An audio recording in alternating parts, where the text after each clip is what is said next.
নমস্কার, কেমন আছেন সবাই? প্রবাসী বাঙালিয়ানার নতুন একটি ব্লগে স্বাগত জানাই। চলে এলাম রান্নাবান্না করতে, অভি চলে গেছে স্কুলে। এই যে এখন কাতলা মাছ বের করেছি। কাতলা মাছের আজকে একদম পাতলা ঝোল বানাবো ঝিঙে দিয়ে। আর এই বরফের মধ্যে থাকে বলে না খুব সুবিধে হয় জানেন? মাছটা ছাড়াতে জলের নিচে ধরলেই একদম খুলে যায় সঙ্গে সঙ্গে। বেশি সময় লাগে না। যে যতটা লাগবে ততটাই জলের নিচে ধরি, বাকিটাকে ধরি না। কারণ বরফের ভেতরে মাছটা থাকলে মাছটা ভালো থাকে। ২ পিসই নিলাম কারণ এটা বেশ বড় আছে, এটাকে কেটে ছোট করে নেব আর একটা ৩ জনের ৩ পিস হয়ে যাবে। একটু ২-৩ মিনিট জলে পড়ে থাকুক তারপরে আমি কেটে নেব।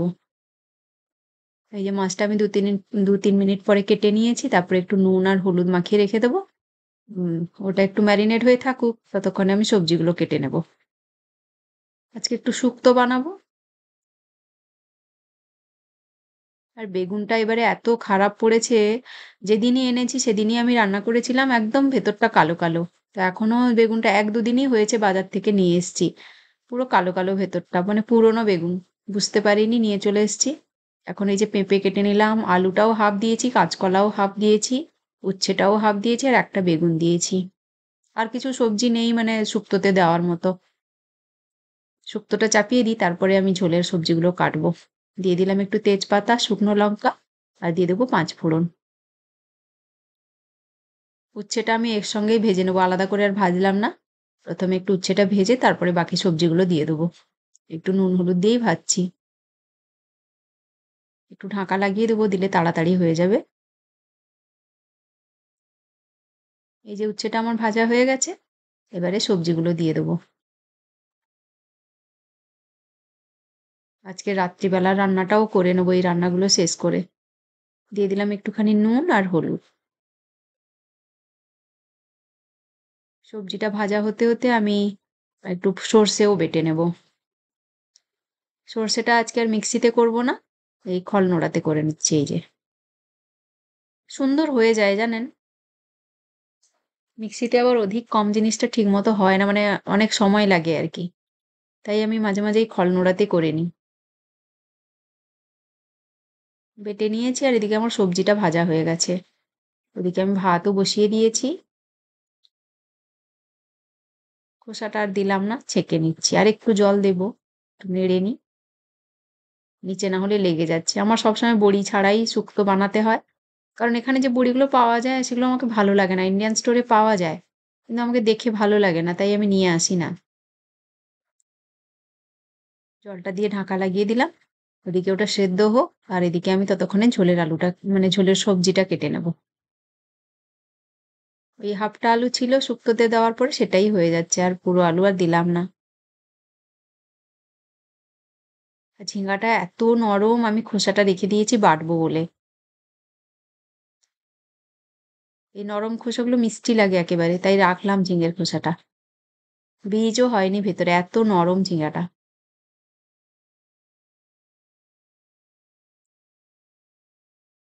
পোস্তও হয়ে গেছে। পোস্ত নয় সরি, শুক্তো হয়ে গেছে আমার। একটুখানি ঘি দিয়ে নামিয়ে নেব। ঝিঙে কাটছিলাম তো তাই পোস্তর কথা মনে হচ্ছে।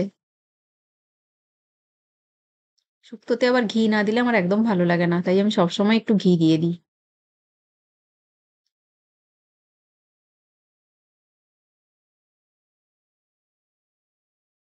এই যে শুক্তোটা আমি নামিয়ে নিয়েছি, তারপরে কড়াইটা ধুয়ে সর্ষের তেল দিয়ে আজকে বানাবো তাই সর্ষের তেল দিয়ে দিয়েছি। মাছগুলো এই যে ভেজে নেব।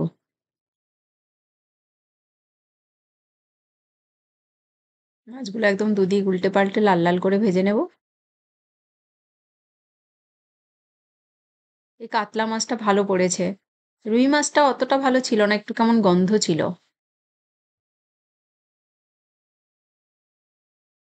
কাতলা মাছটা আগে একদিন খেয়েছি, বেশ ভালোই লাগছিল। তেল আর দিলাম না, ওই তেলটাতেই রান্না হয়ে যাচ্ছে। মাছটা ভেজে তুলে নিয়েছি, যেটুকু তেল ছিল তাতেই ঝোল হয়ে যাবে। দিয়ে দিলাম তেজপাতা, কালো জিরে আর পেঁয়াজ আর কাঁচা লঙ্কা। আজকে আর শুকনো লঙ্কা একেবারেই দেবো না, এই কাঁচা লঙ্কা দিয়েই ঝোল করব। আর একটু এই পেঁয়াজ কুচি দিয়েছি আর একটু জিরে গুঁড়ো দেবো, আর কিচ্ছু দেবো না। হলুদ তো দেবই। দিয়ে দিলাম ঝিঙে আর আলু, নুন হলুদ, তারপরে এই যে জিরে গুঁড়ো আর ধনে গুঁড়ো।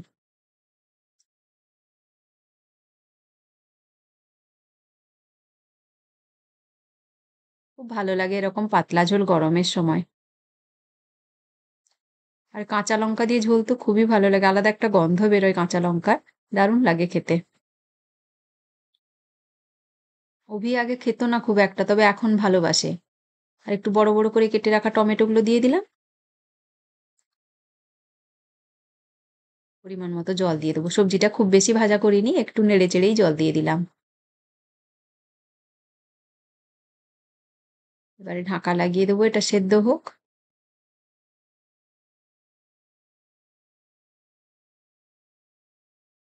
ঝোলটা ফুটে গেছে, মাছটাও দিয়ে দিলাম।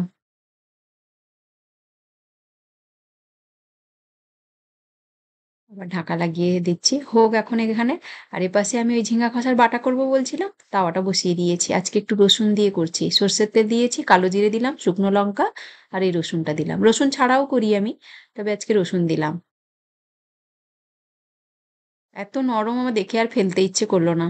সবাই খাই আমরা, অভিও খায়, অভির বাবাও খায়, আমিও খাই। তাই জন্য আর ফেললাম না। একটু নুন আর হলুদ দিয়ে এই যে ভেজে নিচ্ছি ঝিঙের খোসাটা।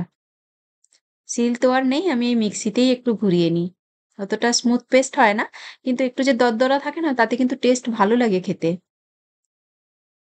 চলুন আজকে আমার ব্যালকনিতে নিয়ে যাচ্ছি আপনাদেরকে। আমার জিনিয়া ফুটেছে কি সুন্দর, সেটাই দেখাতে নিয়ে যাচ্ছি।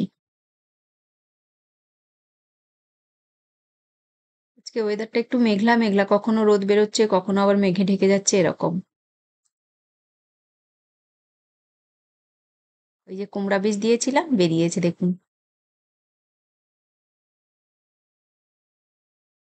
এই একটা ফুটে গেছে, আর একটা এই যে ফুটবে একেবারে মনে হচ্ছে। আর ওদিকেও কুঁড়িগুলো ফুলেছে, মুখগুলো ২-৩ দিনে ফুটে যাবে। নিজের বাগানে ফুল ফুটলে কত ভালো লাগে। আর এদিকে আমি দিয়েছি ক্যাপসিকামের বীজ, একটাতে লাল দিয়েছি আর একটাতে হলুদ দিয়েছি। দেখা যাক। লাল ক্যাপসিকাম তো আমি যখন পুনেতে থাকতাম সেখানেও আমি করেছি, সুন্দর লাগতো, কিন্তু হলুদটা আমার হয়নি। চারা হয়েছিল কিন্তু ফলন হয়নি। ঝোলটা ফুটছে আর এদিকে আমি ঝিঙ্গা খোসাটা একটু নেড়ে চেড়ে দিলাম।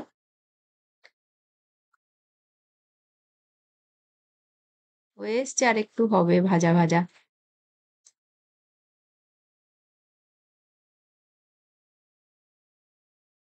এদিকে আমার ঝোলটাও হয়ে এসছে। আর এই পাতলা ঝোলের একটু ঝোলটা বেশি থাকলে ভাতে বেশ মাখিয়ে খেতে ভালো লাগে। আলুটা দেখে নিই সেদ্ধ হয়েছে নাকি। হয়ে এসছে, তবে আরেকটু হলে ভালো হয়। তাই ঢাকা লাগিয়ে দিলাম আরেকটু হওয়ার জন্য। আর এদিকে আমি ঝিঙ্গা খোসাটা আমার হয়ে গেছে একদম, দেখুন ভাজা একদম হয়ে গেছে।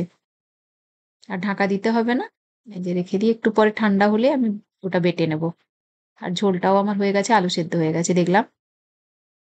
এবারে আমি নামিয়ে নেব। এই যে নিয়ে নিয়েছি বাটিতে। দেখতেও ভারী সুন্দর হয়েছে পাতলা ঝোলটা। এই যে ঝিঙ্গা খসাটাও আমি বেটে নিয়েছি। আজকে দুপুরের খাওয়ার একেবারে রেডি। এগুলোকে সরিয়ে দিই এখন, কারণ দুপুরের খাওয়া অভির বাবা বলল দেরি আছে, একটু পরে খাবো। তাই ভাবলাম রান্নাটা করে নিই। আমি রাজমাটা আগের দিন ভিজিয়ে রেখেছিলাম, তাই আজকে এখন রাজমা বানাবো রাত্রিবেলার জন্য। বানিয়ে রেখে দিলে একদিক দিয়ে আমার সুবিধে হয়। আমরা বলেছিলাম রাত্রিবেলা ডিনারটা আমরা তাড়াতাড়ি করি। আর এখানে দিনটা এখন এত বড় হয়ে গেছে না, ৯টার সময় পুরো অন্ধকার হয় জানেন। আমি ৮:৩০টার সময় সন্ধে দিতে যাই, তারপরে এসে খেতে বসি। তো সেই জন্য রান্নাটা করে রাখলে আমার সুবিধেই হয়, কারণ অভি যায় একটু খেলতে, ও আস্তে আস্তে ৮টা বেজে যায়। তারপরে তখন আর দিনের আলো থাকে না, রাত্রিবেলা রান্না করতে আমার ইচ্ছেও করে না। আর এখন গুছিয়ে রেখে দিলে আমার সুবিধেই হয়। এখন একটু মশলা বানিয়ে নিচ্ছি। এই যে দিয়ে দিলাম দই, তারপরে নুন, হলুদ, লঙ্কা গুঁড়ো, ধনে গুঁড়ো, জিরে গুঁড়ো, এগুলো দিয়ে দিলাম। আর একটু মৌরির গুঁড়োও দিয়েছি। আর মসলার পেস্টটা যেটা করেছি, কাঁচা লঙ্কা, আদা, রসুন, পেঁয়াজ এগুলোই পেস্ট করতে করেছি একসঙ্গে। আর এটাতে ৫টা সিটি দিয়েছি রাজমাটাতে, একদম সুন্দর গলে গেছে। তরকারিটা আমি ঘিতেই বানাবো। দিয়ে দিলাম ঘি, শুকনো লঙ্কা, একটু স্টার অ্যানিস দিয়েছি, হাফটাই দিয়েছি। আর ২টো এলাচ দিলাম, কয়েকটা লবঙ্গ দিলাম, আর একটু দারচিনিও দিয়েছি, আর একটা বড় এলাচ দিয়েছি। আর দিয়ে দিলাম একটু জিরে। ফোড়নগুলোকে ভালো করে ভেজে ওই পেস্ট করে রাখা মশলাটা দিয়ে দিলাম। মশলাটা ভাজা ভাজা হয়ে গেছে, তারপরে দইয়ের সঙ্গে যে মশলাগুলো দিয়েছিলাম সেটার পেস্টটাও দিয়ে দিলাম। ভালো করে ফেটিয়ে নিয়েছি আমি দইটাকে, একটু জল দিয়েছিলাম ফেটানোর সময়, কারণ এখানে দইগুলো একদম শক্ত হয়, হাঙ্কারের মতো একদম। মশলাটা ভাজা হয়ে গেছে, তেলও ছেড়ে দিয়েছে, একটুখানি চিনি দিয়ে দিলাম। এবারে রাজমাগুলো দিয়ে নেড়ে চেড়ে নামিয়ে নেবো, খুব বেশি সময় লাগবে না কারণ দেখছেন রাজমাটা একদম গলা গলাই হয়ে গেছে।